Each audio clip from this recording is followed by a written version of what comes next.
Bengal network, নতুন খবর প্রতিদিন।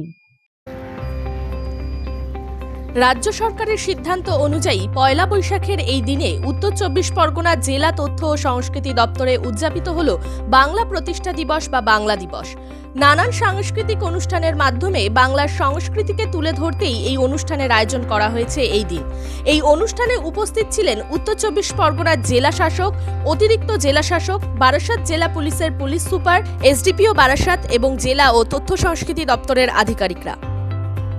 এই অনুষ্ঠান সম্পর্কে উত্তর চব্বিশ পরগনা জেলা তথ্য ও সংস্কৃতি দপ্তরের আধিকারিক পল্লব পাল জানান, বাংলার প্রতিষ্ঠা দিবস বা বাংলা দিবস রাজ্য সরকারের সিদ্ধান্ত অনুযায়ী উদযাপন হলো আজকে পয়লা বৈশাখের দিনই রাজ্য সরকার নির্ধারণ করেছেন যে এই দিনটি বাংলা দিবস ও বাংলা প্রতিষ্ঠা দিবস হিসেবে উদযাপন করা হবে। এই উদযাপনে মূলত সাংস্কৃতিক অনুষ্ঠানের মাধ্যমেই বাংলার সংস্কৃতিকে তুলে ধরার চেষ্টা করা হবে। তবে তার আগে অনুষ্ঠান শুরু হয়েছে আজকে রাজ্য সঙ্গীতের মাধ্যমে, এবং অনুষ্ঠান শেষ হবে জাতীয় সঙ্গীতের মাধ্যমে। আজকের এই অনুষ্ঠানে আমাদের জেলা শাসক, অতিরিক্ত জেলা শাসক উত্তর চব্বিশ পরগনা এবং সেই সঙ্গে জেলা আরক্ষাধ্যক্ষ বারাসাত পুলিশ জেলা এবং এসডিপিও সাহেব এবং মহকুমা শাসক এরা এসেছিলেন বারাসাত সদরের, এবং এরা সকলে থেকে আজ অনুষ্ঠান উপভোগ করলেন এবং অনুষ্ঠান দেখলেন।